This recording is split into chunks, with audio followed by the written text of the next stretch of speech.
मेरा नाम अमन है। मैं और मेरी पत्नी रितु 4 साल पहले यहाँ आए थे। ये घर बहुत सस्ता था, बहुत ही ज्यादा सस्ता।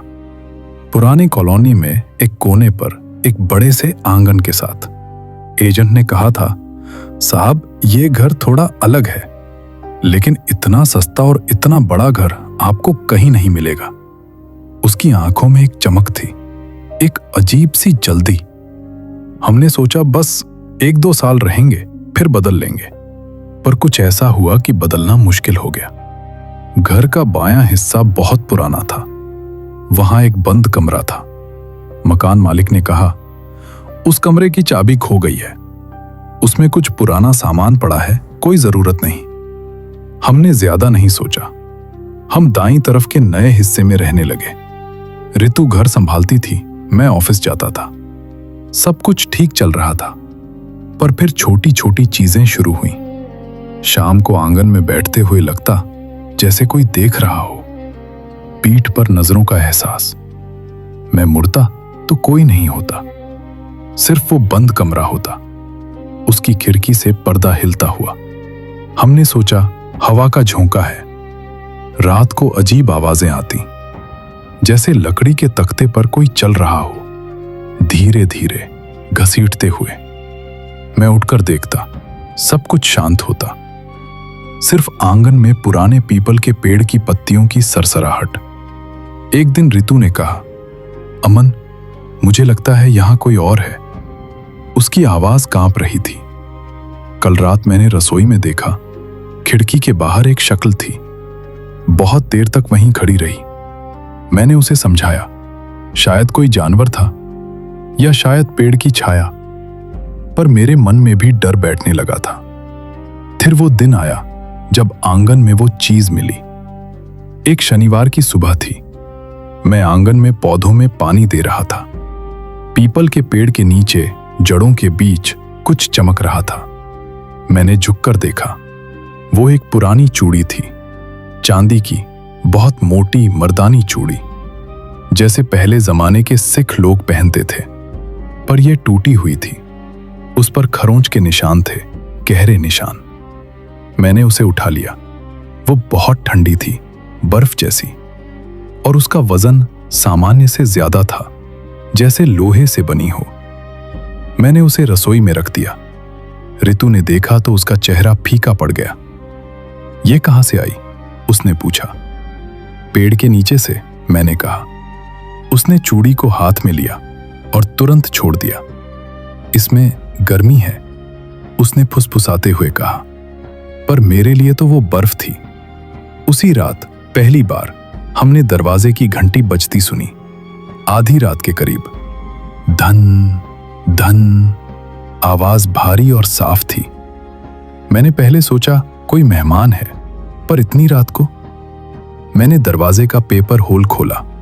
बाहर कोई नहीं था, सिर्फ चांदनी थी और खाली गली। मैं वापस बेडरूम में आया। रितु जाग रही थी। कौन था? उसने पूछा। कोई नहीं, मैंने कहा। पर तभी फिर से घंटी बजी, इस बार 3 बार, तेज। धन धन धन। मैं दौड़कर दरवाजे पर पहुंचा, गुस्से से दरवाजा खोला। बाहर अब भी कोई नहीं था, पर जमीन पर कुछ था, निशान, गीले पैरों के निशान। वे दरवाजे तक आए थे और फिर मुड़ गए थे उस बंद कमरे की तरफ। अगले दिन मैंने मकान मालिक को फोन किया। मैंने उस बंद कमरे के बारे में पूछा। वो लाइन पर लंबे समय तक चुप रहा, फिर बोला, साहब उस कमरे में मत जाइए, बस मत जाइए। क्यों? मैंने पूछा। वो कमरा बुरा है। उसकी आवाज कांप रही थी। पुराने जमाने की बात है। वहां एक साधु रहता था, बहुत ताकतवर, बहुत क्रूर। लोग उससे डरते थे।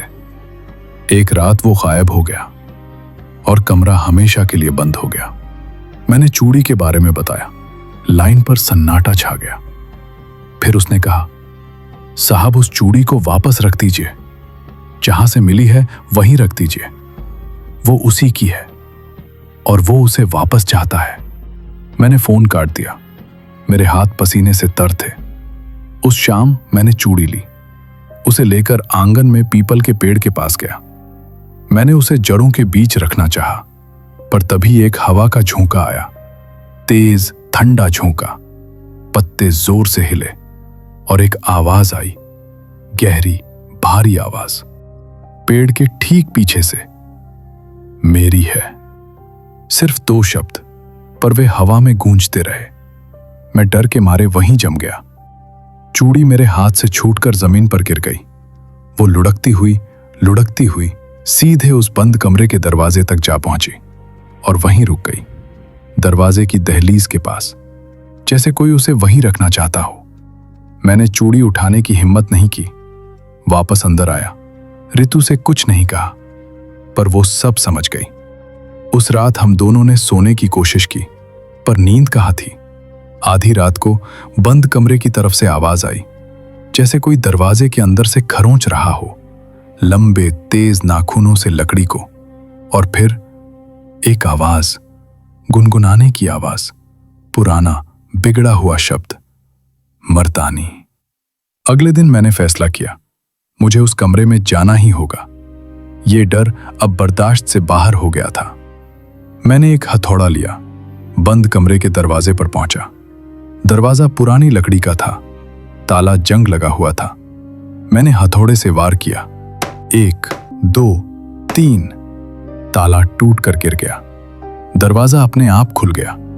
अंदर गहरा अंधेरा था, बस एक खिड़की से धुंधली रोशनी आ रही थी।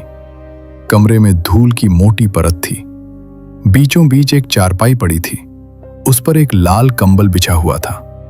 दीवार पर पुराने चित्र थे, भगवान के, ताबीज के, और एक कोने में एक बड़ी सी तस्वीर। उसमें एक साधु था, लंबी दाढ़ी, भारी भ्रिकुटी, और उसकी बाह पर वही चूड़ी, मर्दानी चूड़ी।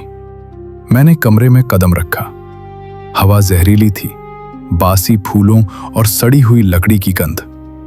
मैंने तस्वीर के पास जाकर देखा। साधु की आंखें, वे जीवित लग रही थीं, जैसे मुझे देख रही हों। मैंने तस्वीर हटाई।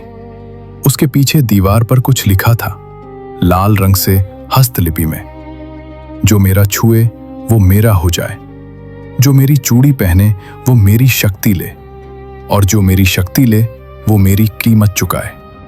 तभी मैंने पीछे आवाज सुनी। दरवाजा धीरे से बंद हो गया। मैं दौड़कर दरवाजे तक गया, हैंडल घुमाया।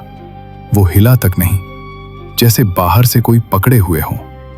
मैंने जोर से दरवाजा खटखटाया, रितु, रितु, दरवाजा खोलो। पर कोई जवाब नहीं आया। तभी कमरे का तापमान गिरने लगा। सर्दी, बर्फीली सर्दी। मेरी सांसें भाप बनकर निकलने लगी। मैंने मुड़कर देखा। चारपाई पर अब कोई बैठा था, सफेद कपड़ों में, लंबी दाढ़ी वाला, पर उसका चेहरा धुंधला था, जैसे धुएं से बना हो। वो मेरी तरफ देख रहा था और उसकी आंखें, उनमें आग थी, लाल जलती हुई आग। तुमने मेरी चूड़ी छुई, आवाज आई। वो हवा में घुली हुई थी हर तरफ से। अब तुम मेरे हो। मैंने पीछे हटने की कोशिश की, पर मेरे पैर जम गए, जैसे जड़ें फर्श में फंस गई हों। मुझे जाने दो, मैंने कहा। मेरी आवाज कांप रही थी। मैंने कुछ नहीं किया, तुमने किया। आवाज फिर आई। तुमने मेरा स्थान छुआ, मेरी शक्ति चुराने आए। पर शक्ति की कीमत होती है। तभी मैंने अपनी बाह पर एहसास देखा। वहां एक निशान उभर रहा था, लाल रेखाओं का जटिल निशान, जैसे कोई यंत्र बन रहा हो।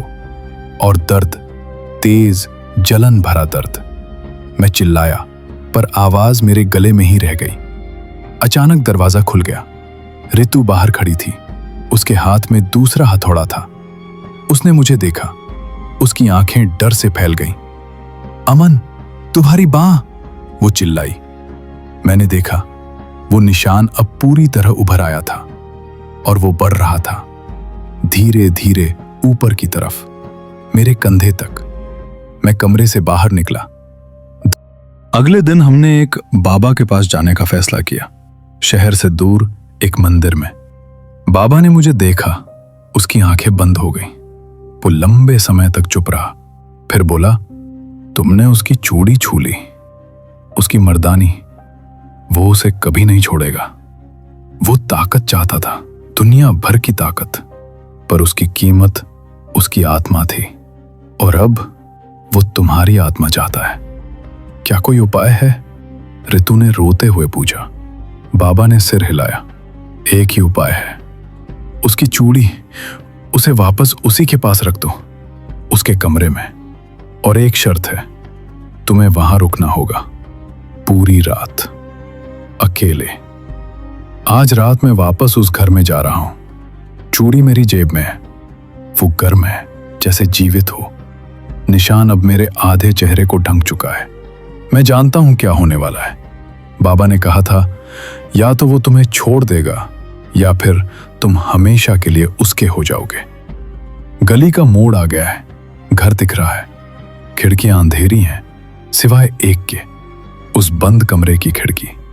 उसमें एक मंद रोशनी है, लाल रोशनी, और कोई खड़ा है खिड़की के पीछे, मेरा इंतजार कर रहा है। मैं दरवाजा खोल रहा हूं। अंदर की ठंडी हवा ने मुझे जकड़ लिया है और एक आवाज आ रही है मेरे अपने दिमाग के अंदर, आ जाओ, मर्दानी का नया घर।